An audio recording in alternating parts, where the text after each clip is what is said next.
Hi again, everybody. I haven't seen you all in a couple of years, but I used to be a member of your club. And I see some new faces. I see some faces I recognize. So let's get something made today. I'm going to show you how I make a train whistle. It's a cool toy for kids. They're going to love it. You're going to hate it because it makes a lot of noise. And it is fun to make. Ralph sent you guys a set of drawings that I made, so you can follow it step by step. It's real simple to make. There's a couple of tricks I'm going to show you, and that's really all I'm going to try to do the best that I can to show you the tricks that I use. So let's dive right in. Oh, before we start, what are we going to need? We're going to need a piece of wood, 2x2 square, about 6 inches long. It's pretty important to try to keep this as square as possible. It makes it easier to work with if the blank is actually truly square. It doesn't have to be, but it just makes it easier.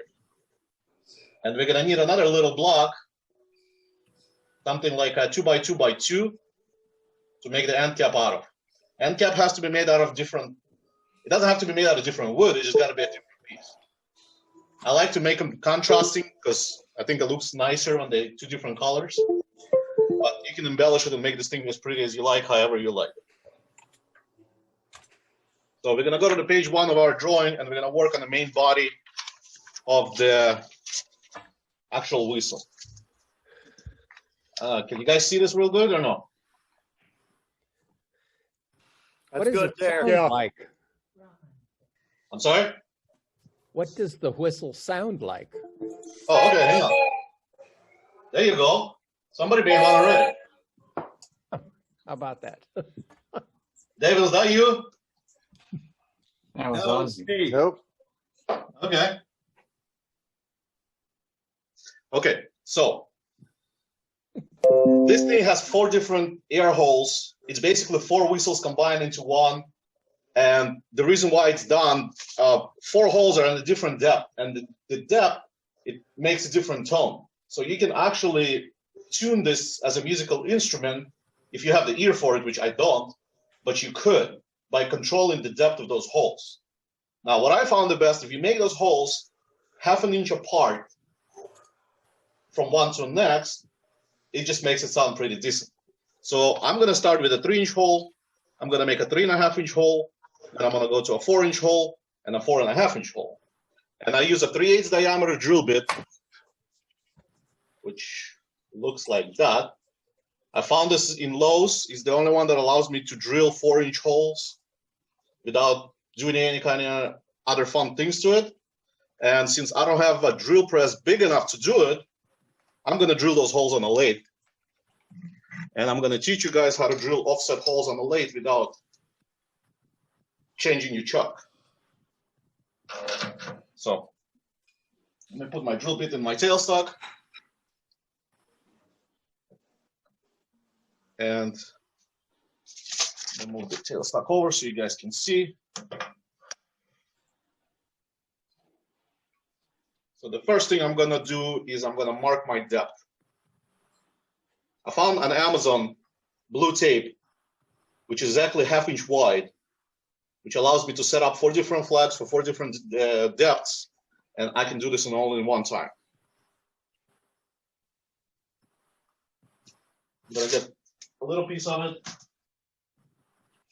Actually, I'm going to need 4 little pieces of it.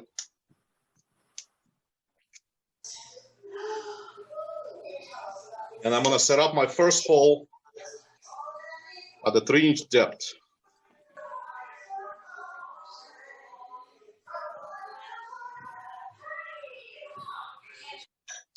Right? So my next hole is 3.5 inches depth. Since my tape is 1/2 inch, I'll go right behind it and I'll put my second flag. The next one's going to give me a 4-inch hole, and the last one is going to give me a 4.5-inch hole. So as I drill a hole, I'll remove a flag and I'll drill the next hole. Now, let's see where we're going to mark and how we're going to mount this piece on a lathe. Before we go, I'm going to mark the center of my piece. We're going to need it for the future. when we put a tailstock on it.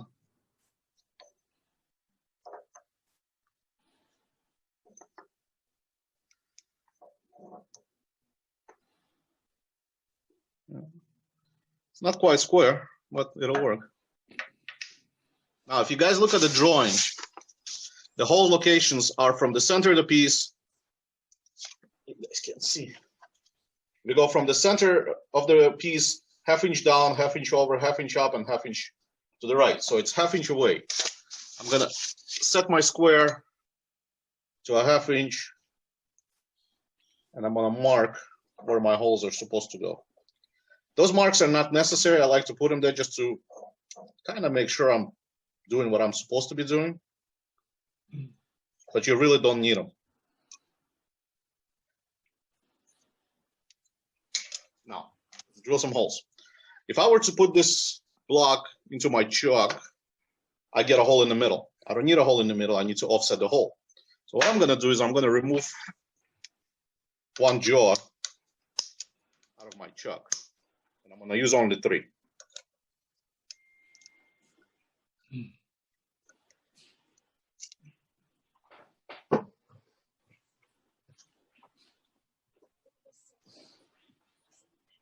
Now I'm going to use my bottom.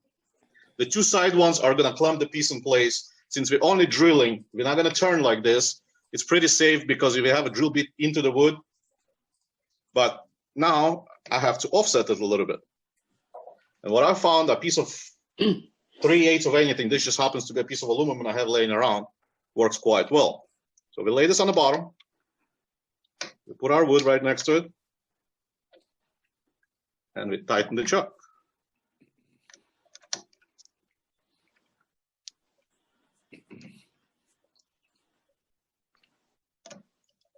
Make sure you tighten it pretty good. This tip right here is worth the price of admission. That's right. So this gives you an off-centered hole right at the line. Let me move the camera a little bit so you guys can see. Okay, right at the line we marked, and it's going to spin just like this. And we're going to do this on all 4 faces by rotating the block. So let's get some drilling going. Turn on my lathe.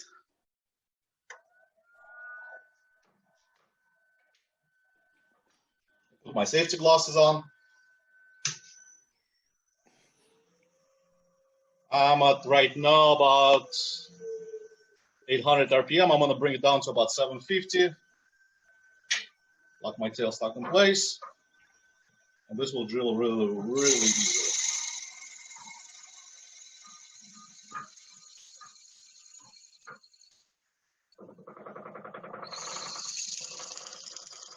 Get it going until you hit your first flag.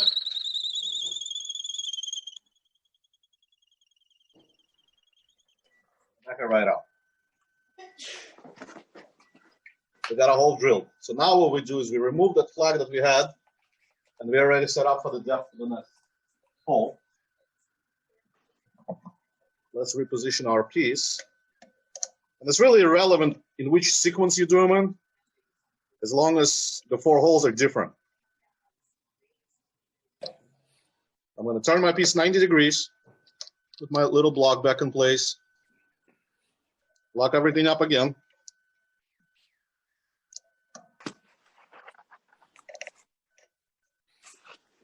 Drill a second hole.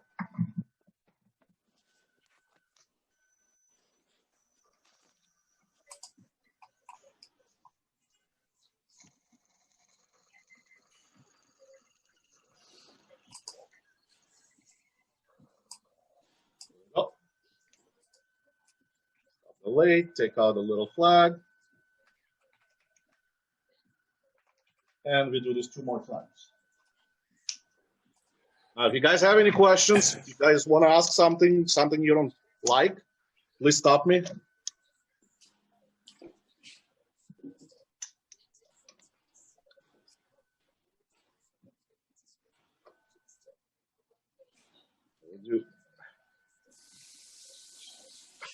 Oh, we're already done that one.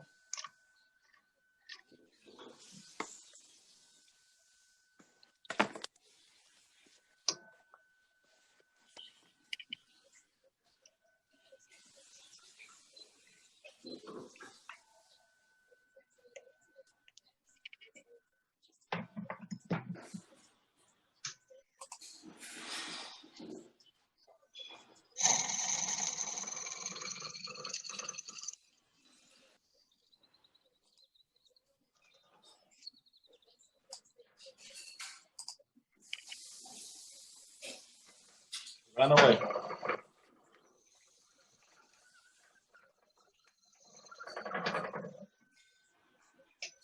All right. Get the last one done, and we're going to be done with drilling. We can continue with more fun stuff.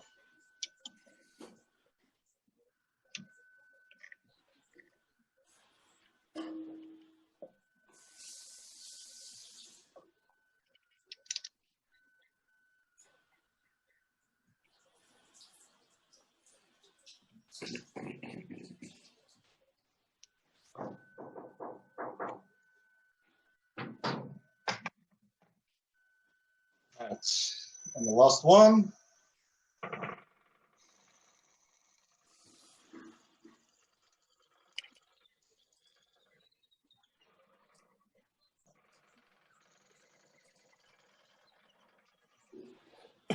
Okay. That's a 3/8 drill bit. 3/8 drill bit, yes. Take your drill bit out so you don't hit yourself on it. Only drill bits in the tailstock, they do hurt. You hit your elbows with them, it's not fun. All right. So, what we have now is our block with all our holes drilled in it. Time to put your chuck back together because we're going to continue working on it. We're going to need a full face of the chuck.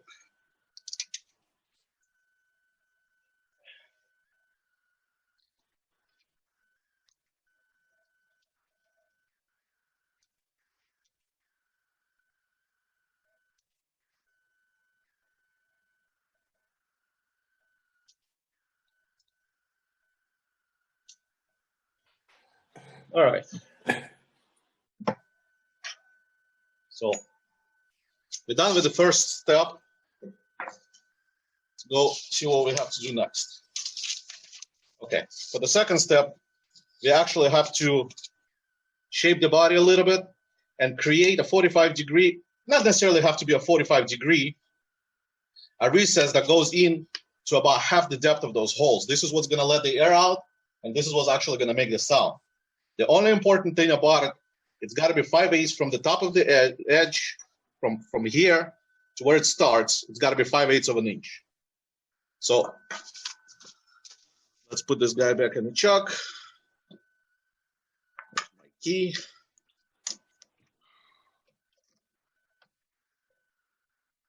Now for this exercise, I like to use my tailstock because we're actually going to be turning. Safety first, right?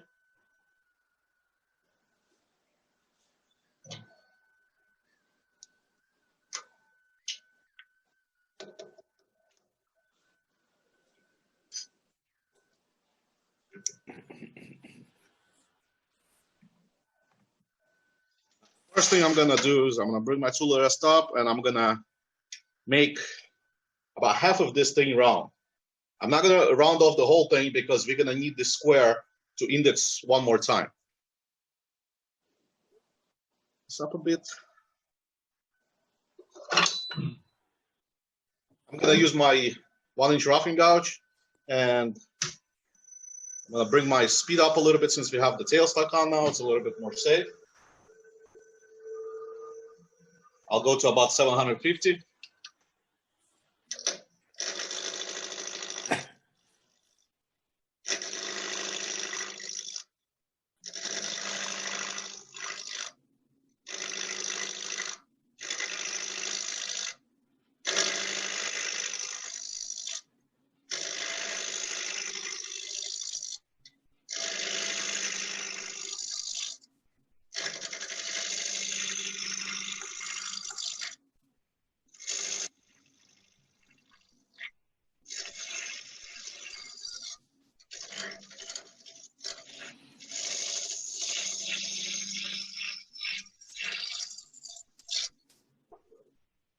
Now, the outside diameter is not really important at all. We want to make sure we knock off all the flat spots from the square. So let me do a little bit more because there's a couple of spots still left in it. Let me get this thing round. All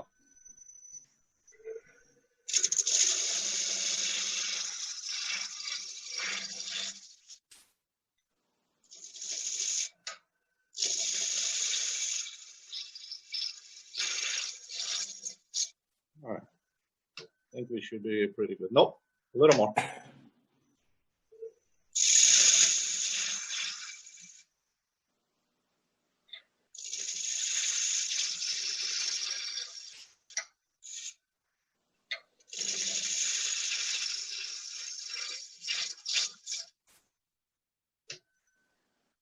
There we go. That looks good. Okay. So our next step is we gotta mark off our 5/8 dimension. You can use a caliper, you can use a ruler, you can use tape measurement. I don't care what you do. Give yourself a 5/8 dimension.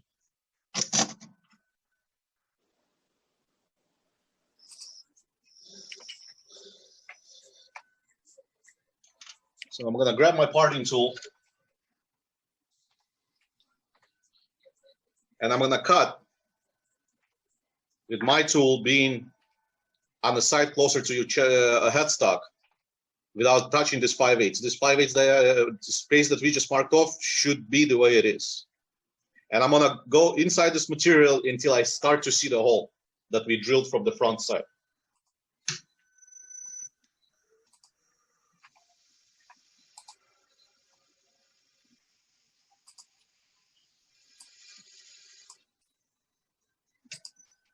Check a little more.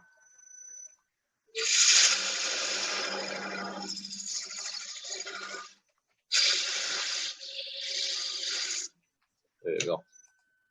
I don't know, can you guys see this? It's just barely starting to break off. And I'm gonna stop with my parting tool right there. I'm gonna switch over to my ball gouge. I like to use a ball gouge. You guys, whatever tool is more comfortable for you, it's not that big of a deal. And I'm gonna create a little space.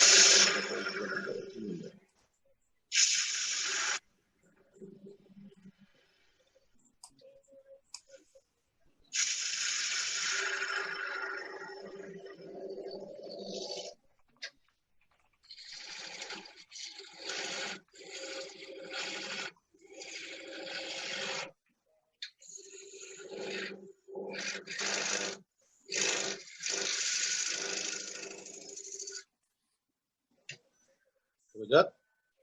So this is the final result. It's really pretty much done. What you want to be able to see, let me see if I can get you guys a little closer, is half of the hole that we drilled is to be exposed. Can you guys see it?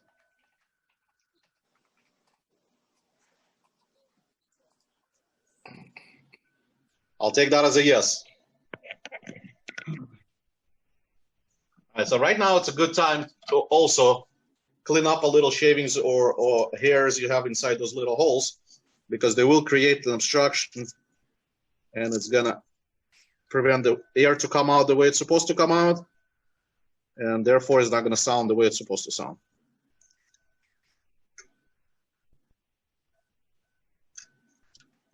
I like to use a real little razor blade and just knock those hairs off a little bit.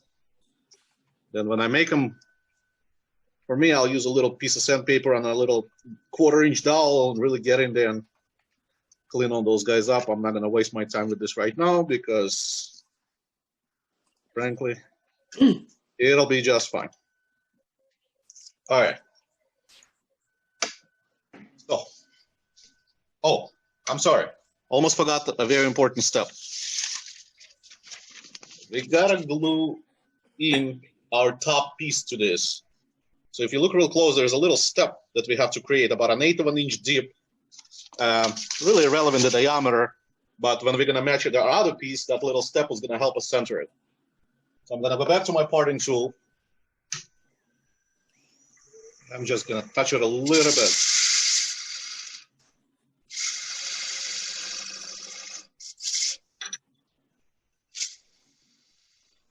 just like this. All right.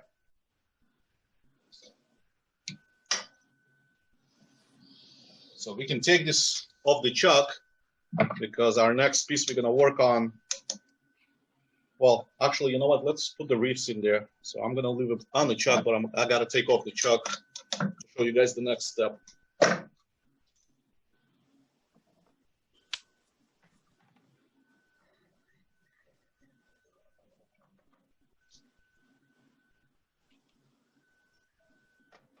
Okay. Take your tailstock out. You're not gonna need it anymore, but if you bump into it with your elbow, it's not gonna be fun. Okay. So for the next step, we have to create a little ribs that we're gonna glue inside those holes, which is basically a piece of 3/8 dowel. Since we already drilled a 3/8 hole, you can make them yourself out of whatever wood you like. I buy those things in Lowe's. I'm sorry, they come like a 3-foot length for $1.75, and they're made out of oak, so they work really well because the oak is pretty moisture resistant. But we do have to grind a flat spot to it. You guys got an orbital grinder. You guys want to put a piece of sandpaper by hand, however you like, but I'm going to show you how I do it.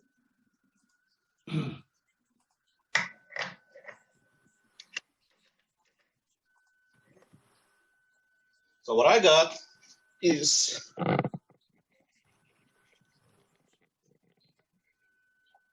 piece of sandpaper glued onto a faceplate. And I use my lathe as my grinder.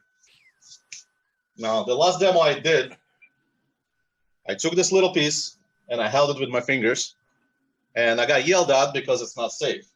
And I was told that I need to come up with the fixture and do this in a safer manner. So I did. Take a piece of wood, drill yourself a 3/8 hole. Don't not all the way through and stop it somehow. Doesn't matter really where. Then put it on your table saw, on your bend saw, on your hand saw, and cut off some of it, leaving you an open hole like this. So now what we do is we put our dowel in it and we grind off what's sticking out. So you don't have to hold it with your fingers. It's safe, and they all come out the same. Good job. Thank you. I actually made some, not the train whistle, but I made some single whistles, and I actually split the dowels with the bandsaw. Yeah, but you know, it's also the same problem. You're getting your fingers too close to the blade. Oh no, I use a foot-long piece. Okay. And you know, cut a couple of inches and then cut them off to the length you need. Yeah, but this way, you know, this works really easy to make. That's an excellent way to do it right there. And it's safe, and you know, it's a piece of wood. We got that. So we put it on the grinder, grind it till it's flat. A little more. Perfect. And we're gonna make 3 more, just like it.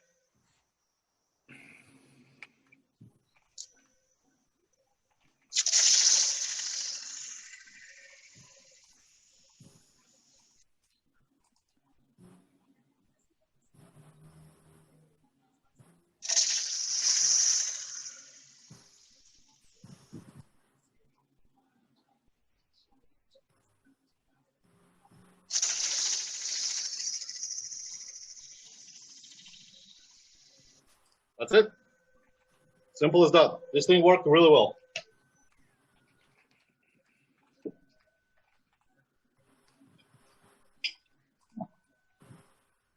Let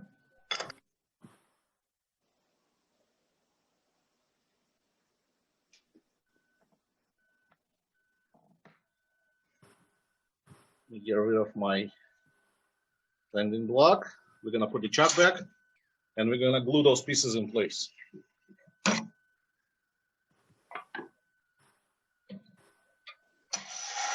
Put the tool rest out of the way.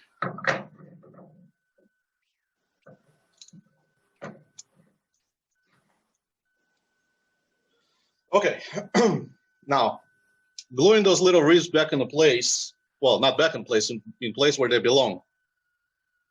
You want your flat side that you just ground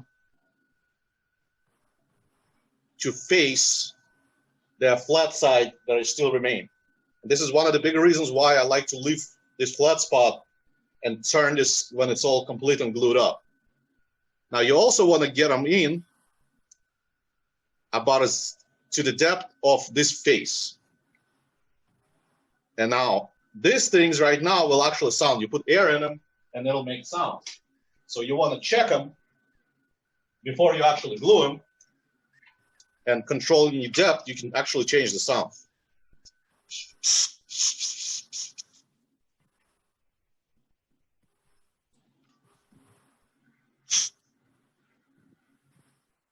Leaving them a little bit.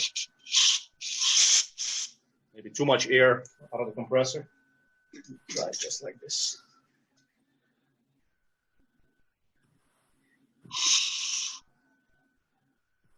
Doesn't want to sound, so we change the relief. Yeah, if you overgrind them a little bit and they are a little bit too flat, they're not going to sound like anything. There we go. So the gluing process is real simple. I use super glue. Super glue holds down to moisture pretty well. Put a dab of glue in there. Put a little bit of activator on the actual dowel.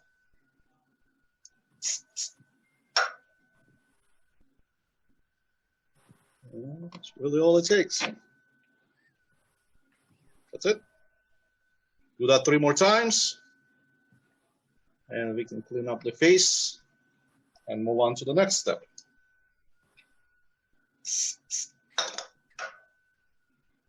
How long are those dowels? I usually make them about 1 inch long. They don't have to be this long, but it's easier to work with and hold on to them because then we cover off everything that's sticking out. Everything's on the drawings that I sent you guys, that Ralph forwarded to all of you.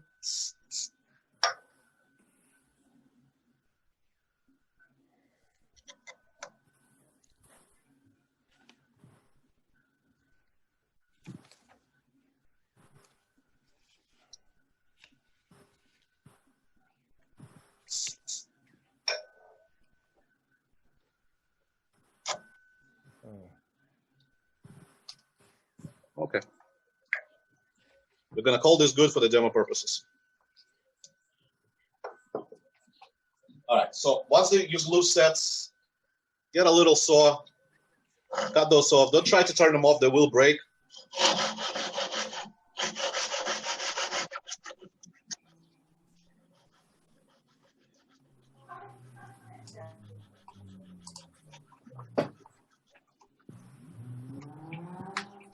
So now it's time to clean up this face and put finish on it. I'm not going to do the finish for the demo, but once you glue the other piece, you can't get to the inside of this anymore. So this face should be finished at this stage. Now you do want to use some kind of food safe finish. There's plenty of those out there. And you also want to make sure that the finish you use is moisture resistant. I use, for those things, Butcher Block Conditioner. It works real well. It has a bunch of mineral oil in it, so it's food safe. It's also got the beeswax in it, so it keeps the moisture away pretty well.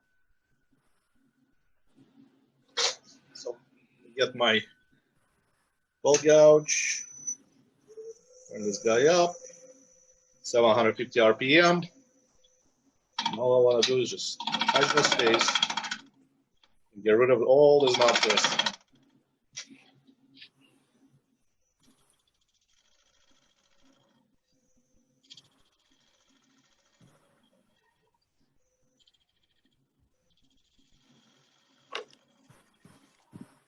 That's about all it takes.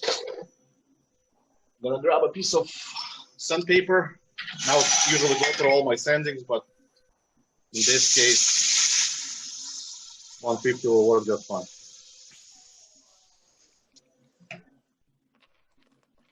I like for this small things like this, I like to use my sanding tacos.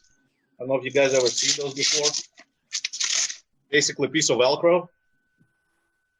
For small things like this, where you don't want to hold this with your fingers, those things work amazing. And you just stick a piece of 5-inch paper on it, and you're good to go. Now, after sanding and finish, all of our rib holes where the air is supposed to go in got closed up with dust. So right now it's a good time to grab your compressor, toothpick, whatever you have, and from the inside of the hole, make sure the holes are opened up. Get all that paint, all that dust blown out of there. So now what we got is you can actually see those little half moons where the air is going to enter into the whistle itself, except for this one. Let's see if we can grab something pointy and get that little chip out of there. There we go. Okay, so we're pretty much done with this piece. You want to finish turning this, making this round, put any kind of embellishments on it, make this as pretty as you want, sand it, finish it. We're done with this piece. I'm gonna leave it at this stage because the last thing you guys want to see is sanding, right?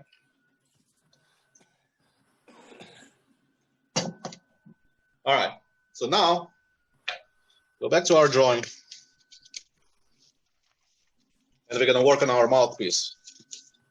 The mouthpiece is nothing but a man cap with a cavity, hollow cavity on the inside and a little 1/4-inch hole drilled through the middle of it where you blow the air through it, and this little cavity will push the air into every one of those 4 holes.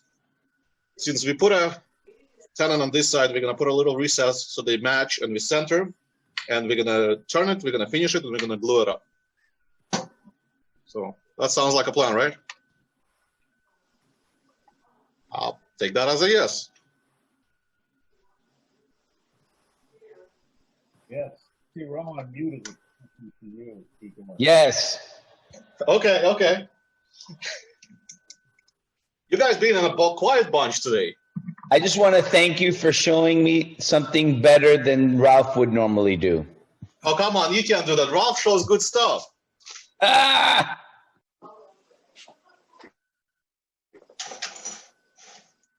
Okay. So, what I usually like to do is I take my calipers, I set up my dimension for the tenon that I need to have. I will transfer this to my workpiece. Draw myself a pencil line. And this will get me pretty close. It's not going to be perfect. It's going to be pretty close. So I'm going to start with my parting tool. And hold on, where you guys are? You can't see much of anything I do.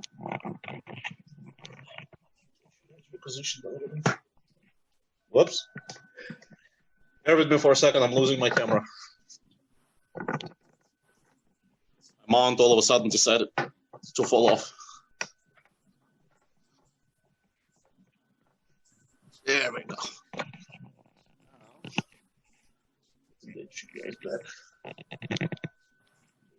There we go.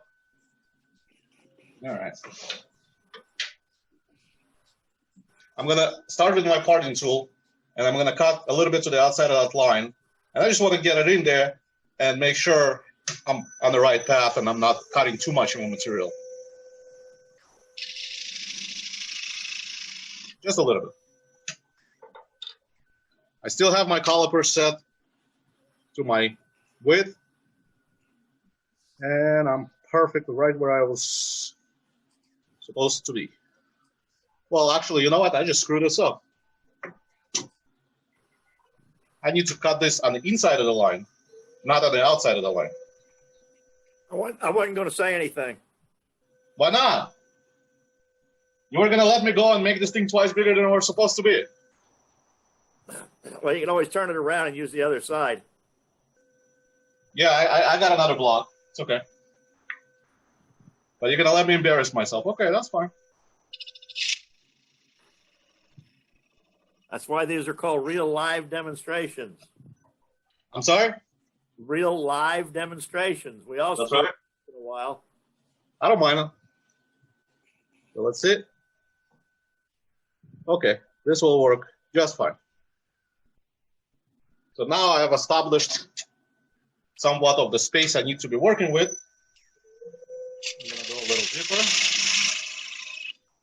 I'm gonna switch to my ball gouge and we're gonna hollow this out a little bit.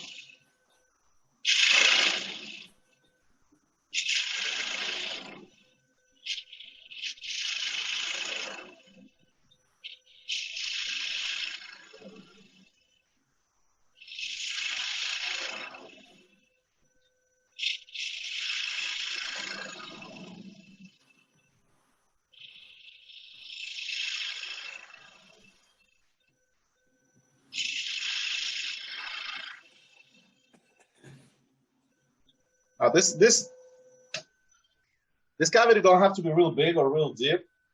You just gotta be there. All the purpose for it is just to push the air to all 4 holes.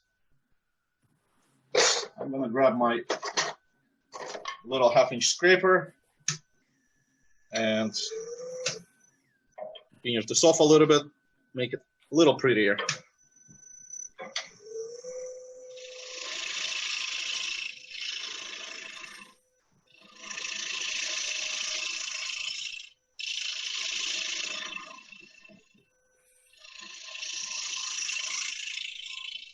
Oh, I believe this will work just perfect.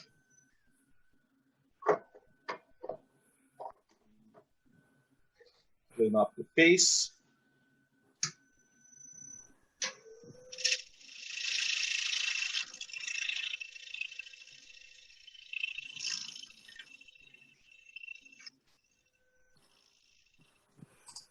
And we go back to our parting tool. And now is the time where we want to make sure those things align. Just keep on checking yourself. Doesn't have to be a super precision fit, I mean. But it's nice when things do fit.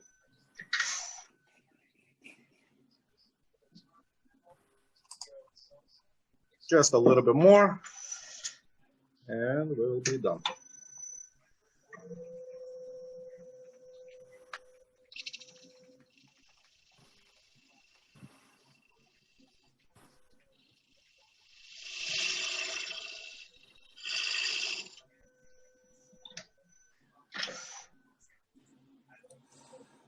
Perfect. So now we need to drill a 1/4-inch hole all the way through this piece. I'm gonna grab my 1/4-inch drill bit.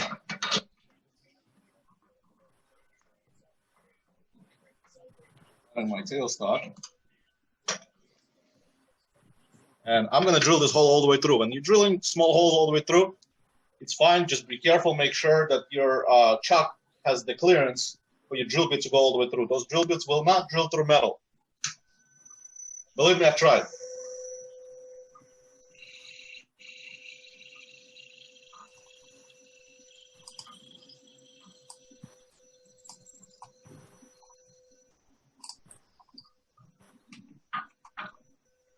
All right. Through.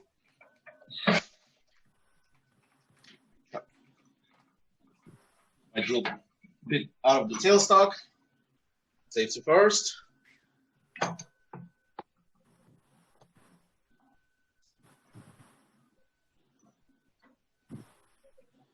Let's get this piece out of here.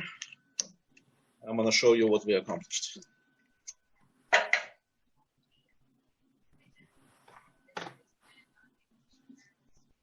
You guys see?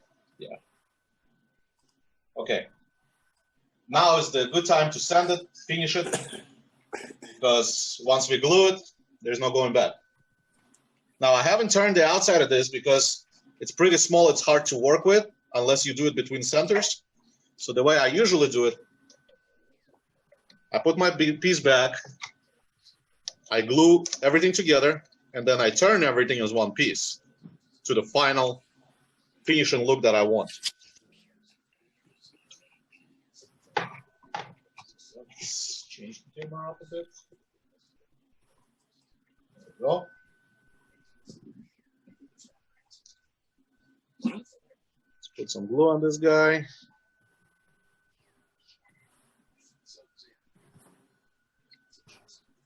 Some activator on this guy.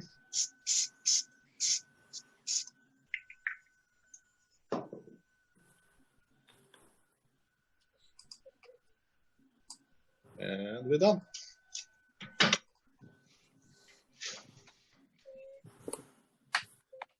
I would use my tailstock without anything on it, just to keep a little bit of pressure between them. I mean, you don't really have to do it for super glue, but force of habit.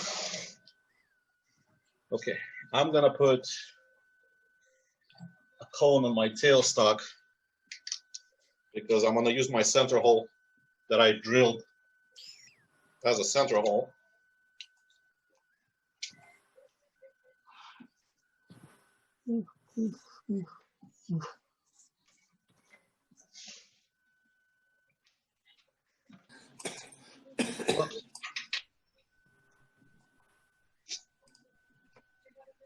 That's it.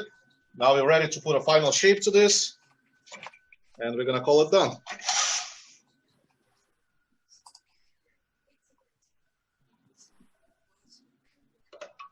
We're gonna go back to a spindle roughing gouge, knock off the corners.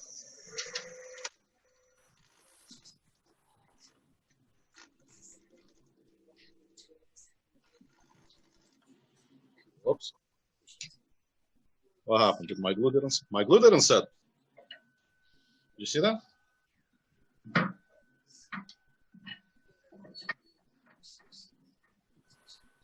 Everybody saw me putting glue on, right?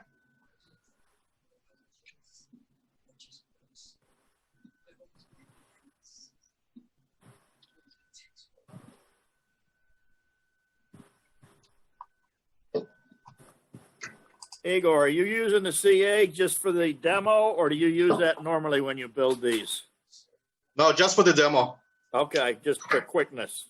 Yeah, I don't like using CA because it's not really moisture resistant. Right. I like using Tybon 3 or for really anything that's got moisture in it.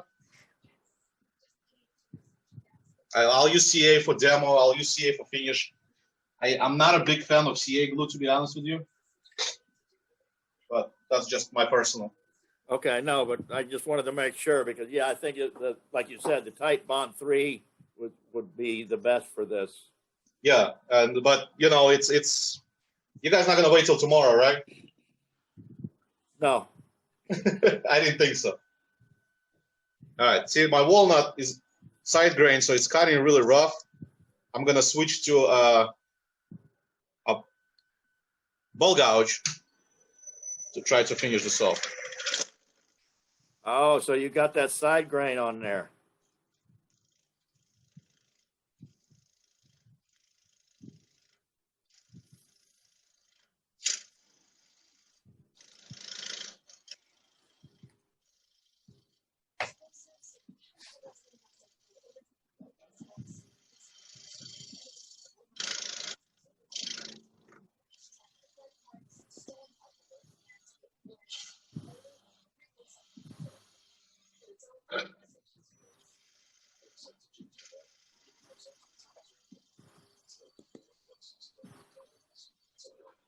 See the difference?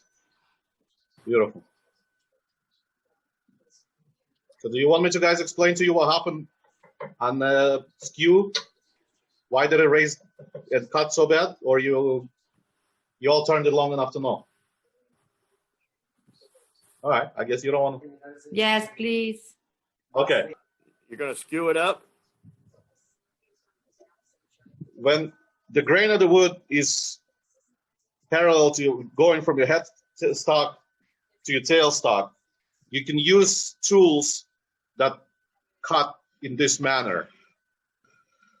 Because all they do is they peel in the layers off of your wood.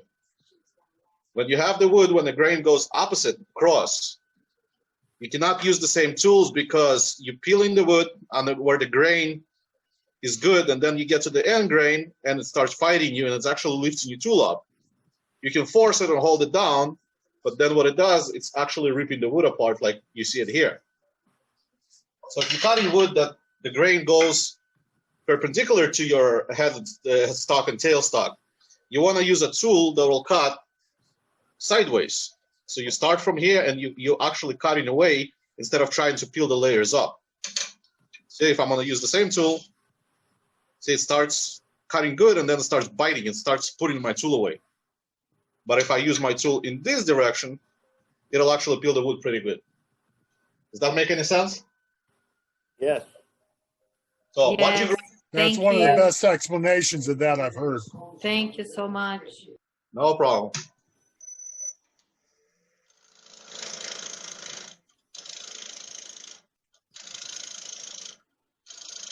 Is that the same angle on your bowl gouge, Igor, or are you using different angles?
Let me drop my tool rest a little bit, get it a little bit closer.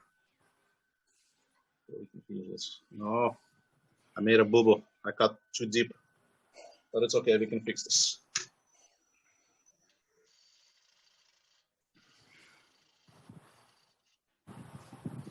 Whoops. You see that?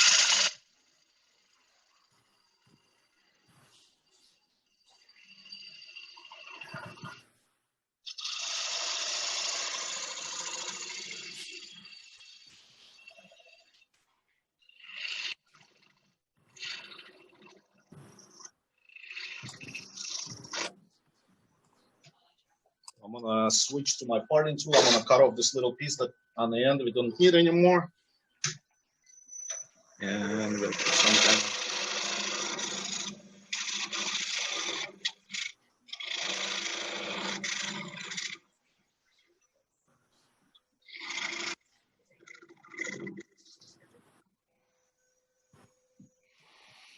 final detail on this guy.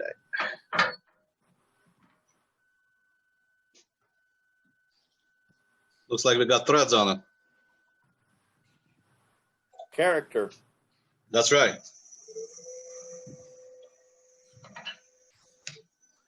All right, I'm gonna try to finish this with my skew. My skew skills aren't really good, so if I'm gonna screw it up, forgive me.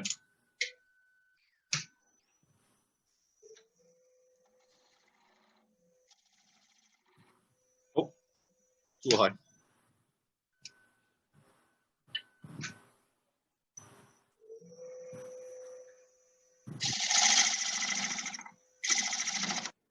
Whoops. Oh, that didn't work too well. We excuse you. Get it? Skew. Yep, I got it.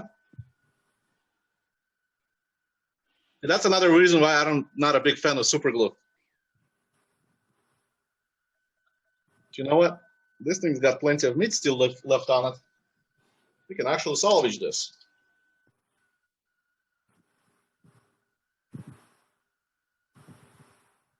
I'm gonna reglue this to time number 3.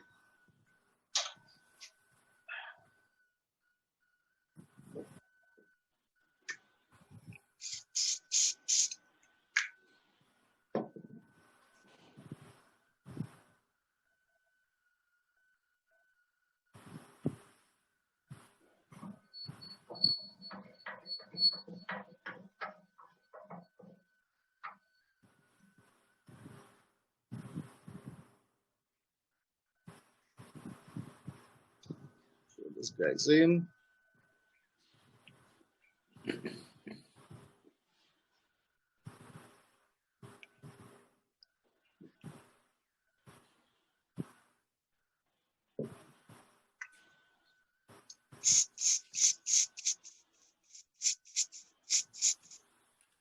Work.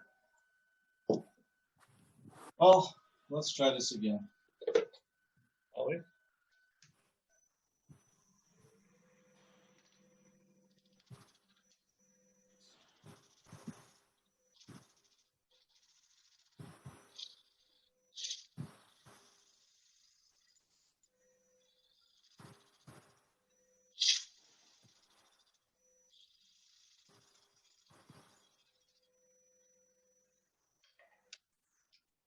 So let's down a bit so I can get in there.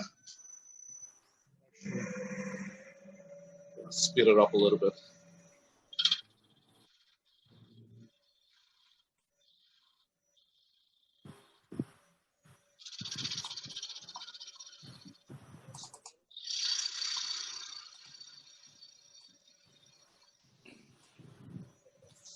All right.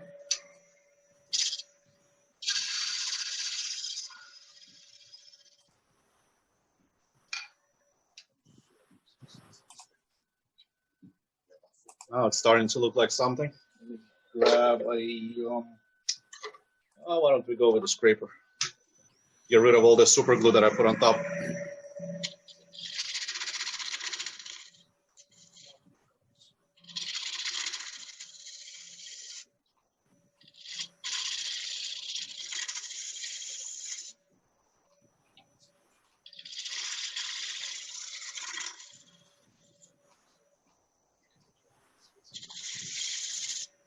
See if we can turn this into a little detail.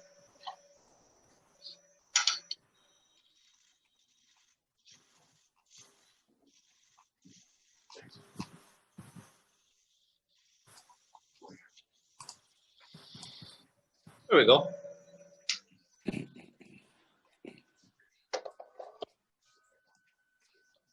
Okay, You're not paying attention. I think we're done turning. All we got left is to do is sand them, finish it, and make it as pretty as you like, as ugly as you like, and it's done.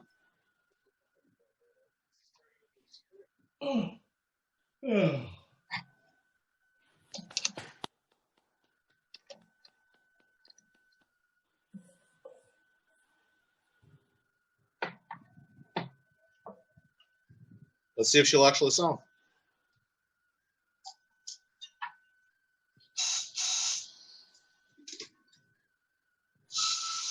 Nah, not too good.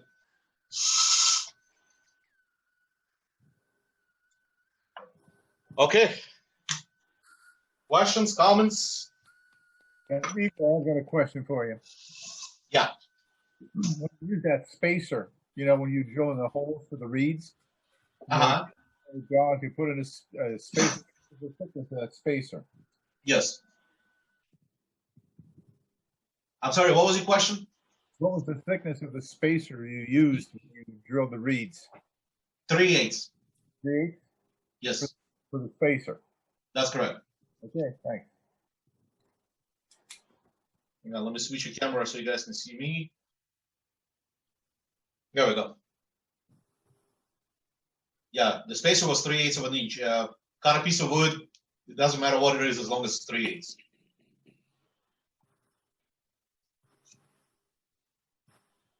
I would think that that dimension may vary depending on your chuck jaws, possibly. Yeah, Ralph, you're right, but you also got to realize you're not making a rocket that's going to fly to space. So This if is that thing is true. off, by a 16th, who cares? No, that's absolutely true. We're not making a space shuttle here. That's right. This is a kid's toy, and that's all it's intended to be. And believe me, the chance they'll get, if they're small enough, they're gonna throw it on the wall. Well, I this have a is what question. you give your grandkids. That's right. So you don't have to hear it. That's right. Give it to the grandkids so that they can do to their parents what your kids did to you. Exactly. How do you go about finishing the other end of it? Do you put it between centers after you've done the top part? Yes. Oh, okay. Thank you. Yeah, I'll use I'll use this side for my tailstock. I'll put a live center on this side, and I'll go ahead and finish it, turn it, put whatever details you want on it. I'll usually leave that to the very last. I have a question. Yes, ma'am.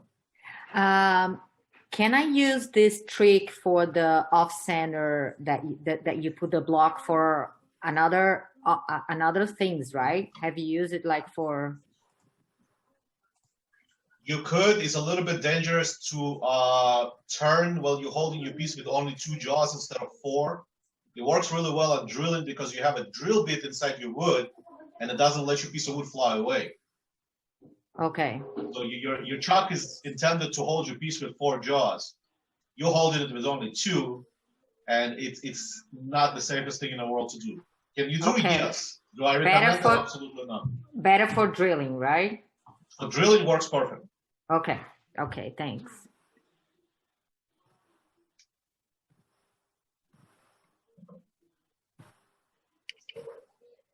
All right, Rolf, I'm going to turn it over to you. Okay, I'll take the spotlight off. Thank you, sir. Good job. Anytime. The check's in the mail. Good All right. job. I really appreciated that. Thank you. Oh, no problem. I'm glad you like it. Thank you so much. Was amazing. Yeah. Thanks. That was kind of neat. Now y'all got to make one. There you go. I actually a few years back I made some smaller ones, some single note.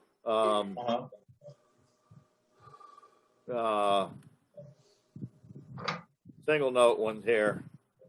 Oh, those are neat. Yeah, I've made those before too. Now I'm gonna tell you something, guys.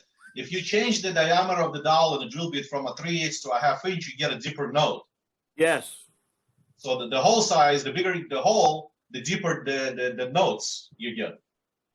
Well, that So and you the get depth. a freight train out of a 1/2 inch. The depth that you drill the hole also has a bearing on the tone. There was I can't remember where I saw these. There was an article. I think it was in the AAW magazine. Somebody was making these, and they had a whole article on it. And it was a matter of playing, like you were saying, playing with the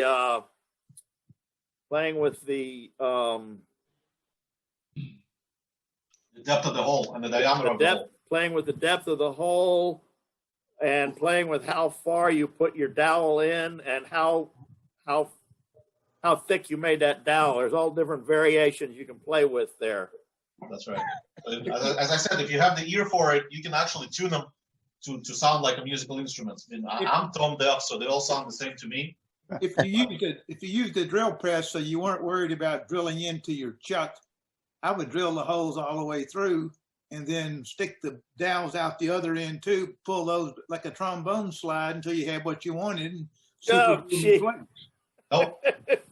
There's 40 different ways to skin a cat. I just showed you how I do it. It's not right, it's not wrong, it's just how I do it. I don't have a drill press big enough so I can drill this on a drill press. That's why I got to come up with the screwy ways to do it, because I don't have a drill press big enough. That wasn't crude.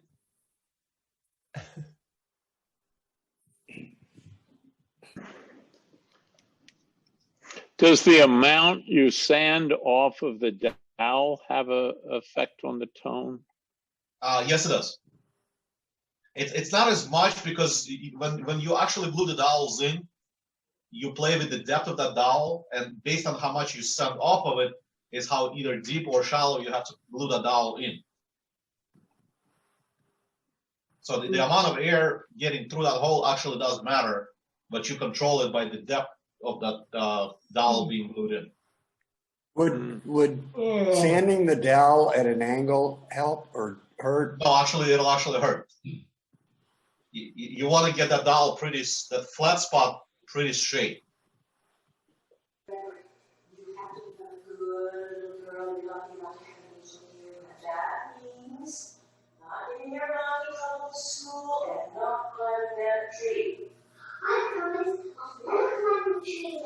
Who's watching TV?